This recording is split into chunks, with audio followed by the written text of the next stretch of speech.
Now, before we start the video, I just want to say this. Everyone's entitled to their own opinion. So if you don't like what I'm saying, then you can go shoot, find another YouTuber, whatever.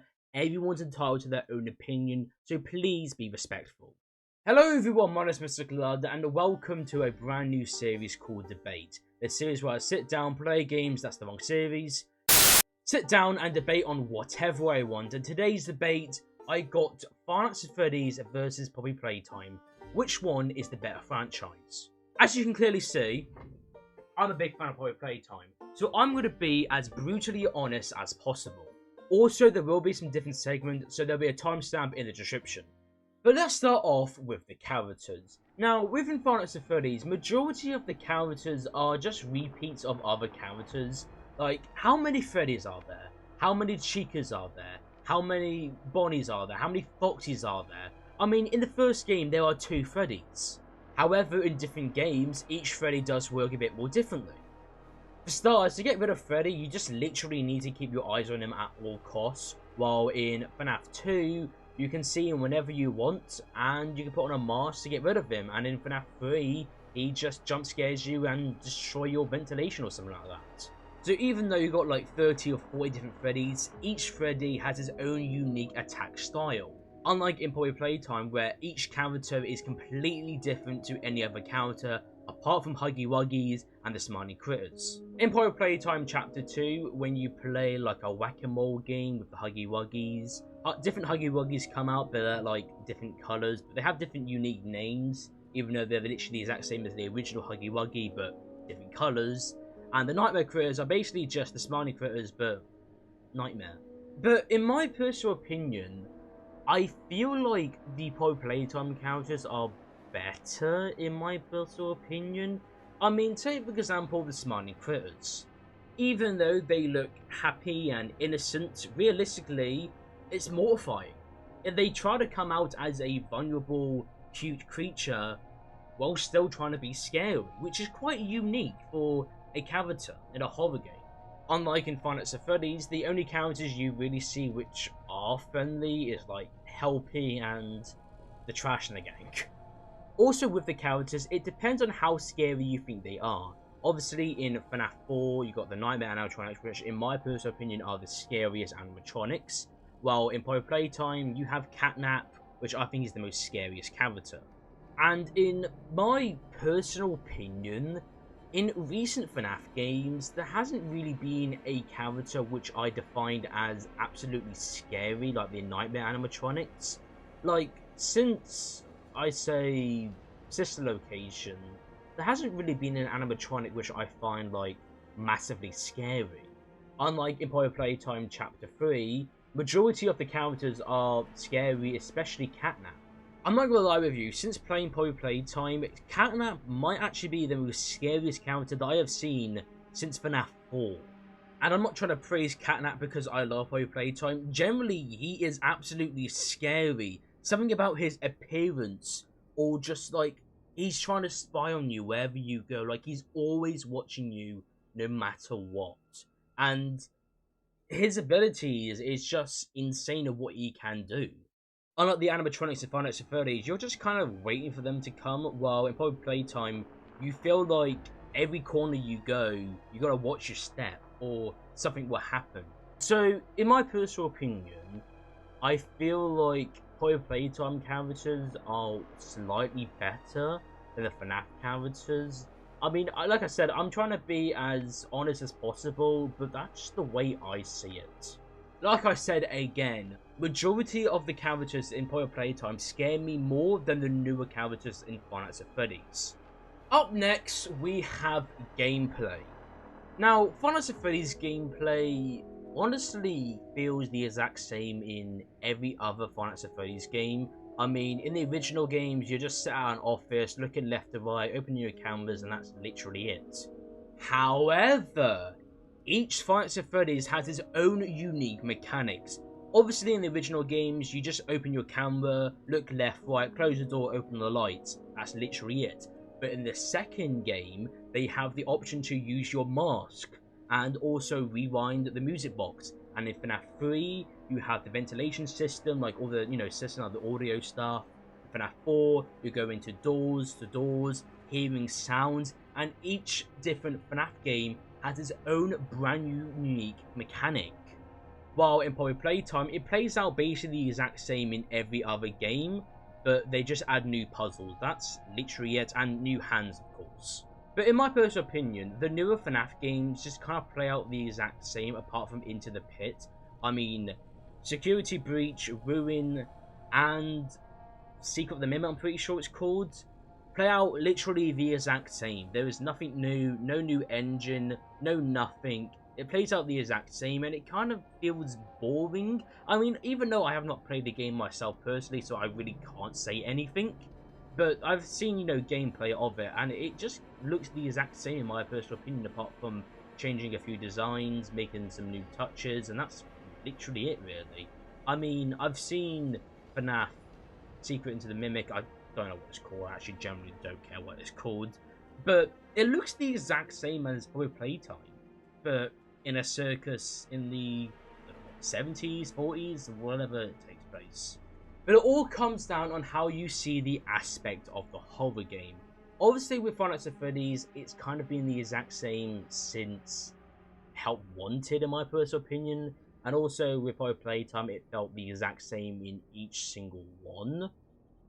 I don't know who I give the point to. I feel like it's kind of half and half because each game has its own unique style. But I feel like it's going to be half and half. So it's going to go to both games, in my personal opinion, because each horror game has its own unique style to it. Speaking of horror, up next is the horror aspect. In my personal opinion, we already kind of talked about it already, but I feel like Poppy Playtime's horror is way more better than Five Nights at Freddy's recently, in recent times. I don't know, I feel like FNAF's horror has died down quite a bit, while Poppy Playtime's horror is just something else, in my personal opinion. I mean, Chapter 3 was literally something else. I felt like in Chapter 3, everywhere you go, you feel like something is watching you or is behind you, but no one is. There's nothing there. Nothing's going to jump scare you, especially when you're in like the orphanage bit. You know, when you're wandering around trying to get the batteries and Catnap is in there with you. You just don't know when he's going to appear. Everywhere you go is just mortifying, terrifying. Like, you don't want to play it anymore because you're generally scared of what's going to happen. It's so unpredictable. While in Five Nights at Freddy's, you kind of know what's going to happen off the bat, you know. I mean, you know when a jump scare is going to happen, when the animatronics are like by your door, or when they're just walking towards you. You know it's going to happen. So, I feel like the horror aspect there is kind of weak, in my personal opinion. While Poppy Playtime's one, you just always gotta look, because you never know what is going to happen. If we look side to side to the most scariest FNAF game and the most scariest Poppy Playtime game, FNAF 4, in my personal opinion, is still the scariest game that I personally know, because, I mean, the animatronics, it's dead quiet. Everywhere you look, when you look by the door, you feel like it's going to jump scare you because you just can't hear the breathing. Like, FNAF 4 just requires sound. Like, you can't play the game unless you have sound.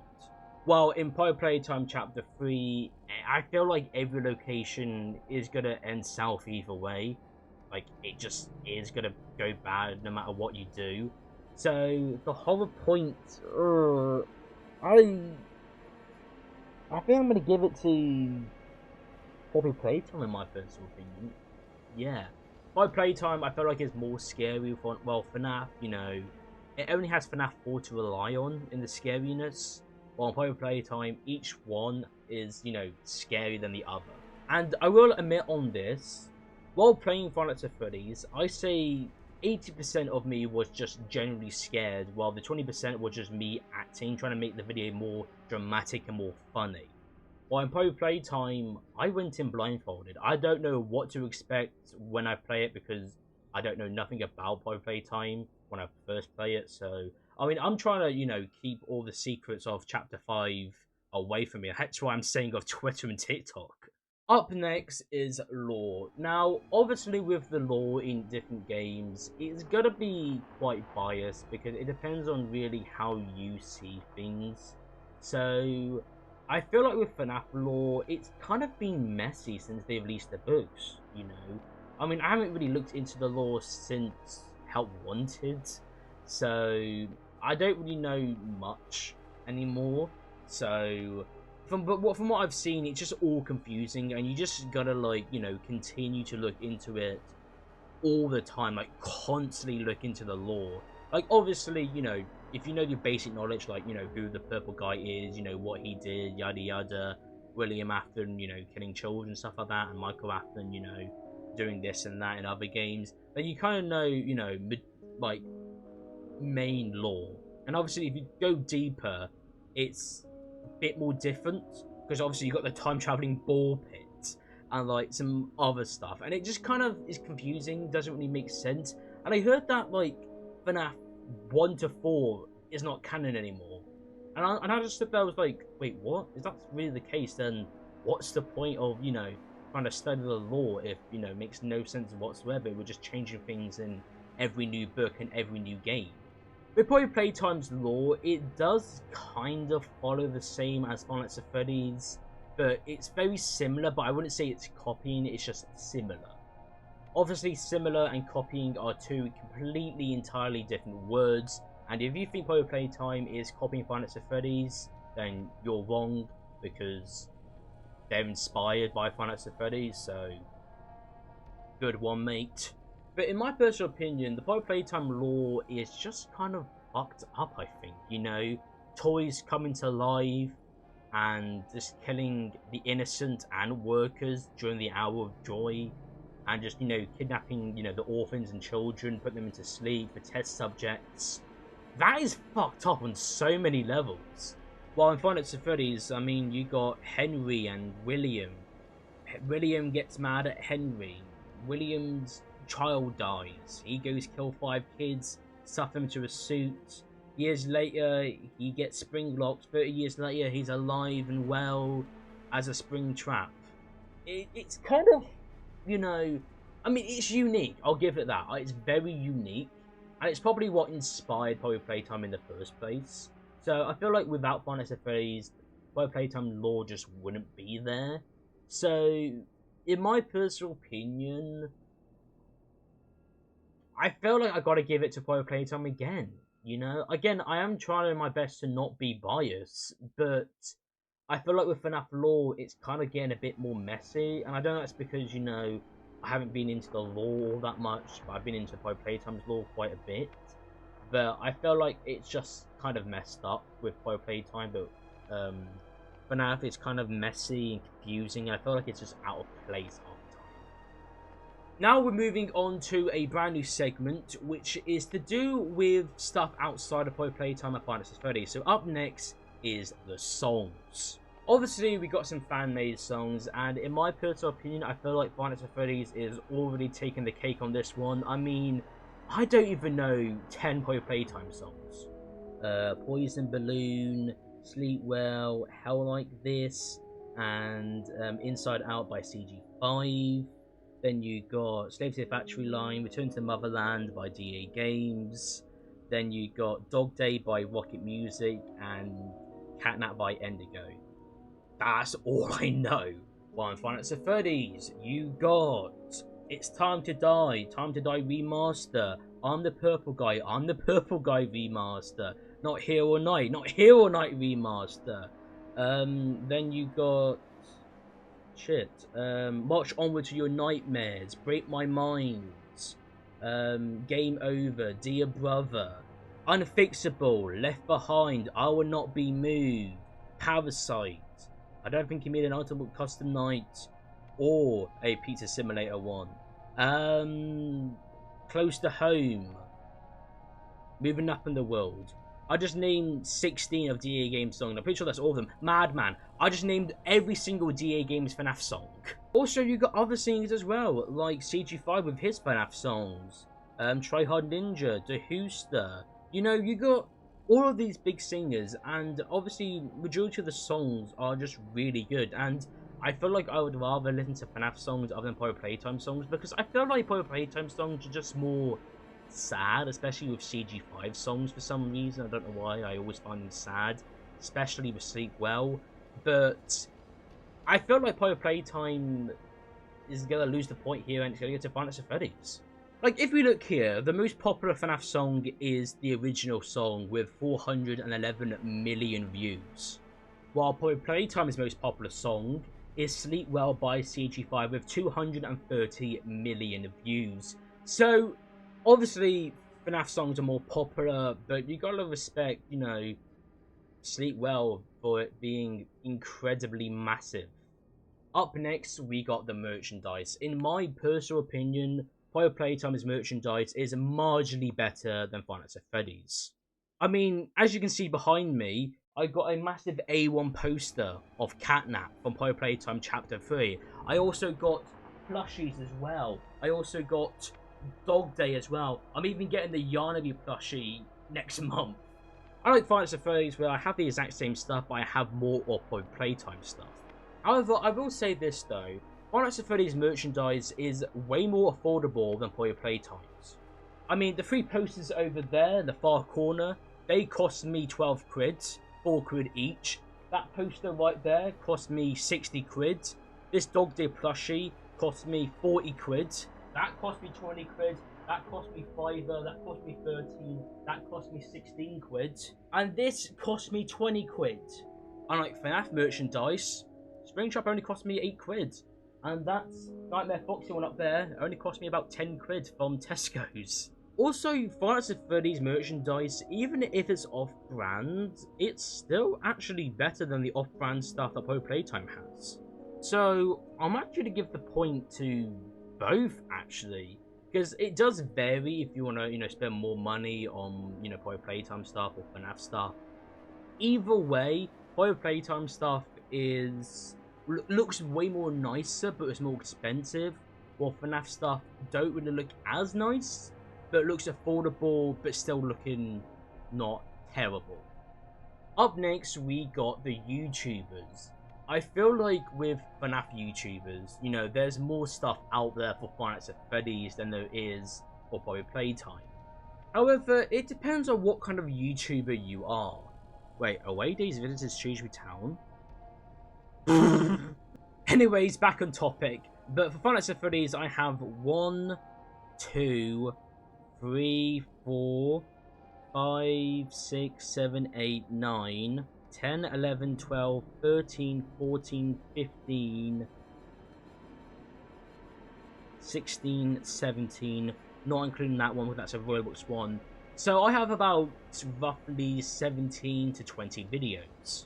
Unlike Playtime, where I have 32 different videos on Poppy Playtime. That's me like reacting to trailers, playing the game, giving you my thoughts, or just reacting to a song. Actually, yeah, reacting to FNAF songs. So I feel like it could actually be between like 20 to like 23 videos I have of Five Nights at Freddy's compared to 32 probably Playtime videos. So as you can clearly see, for me, I'm more of a probably Playtime YouTuber than I am of a Five Nights at Freddy's YouTuber. However, I am going to give the point to Five Nights at Freddy's because there are way more YouTubers doing Five Nights at Freddy's stuff than there is of doing probably Playtime stuff. Up next, we got the community, and already I'm going to give the point to none of them.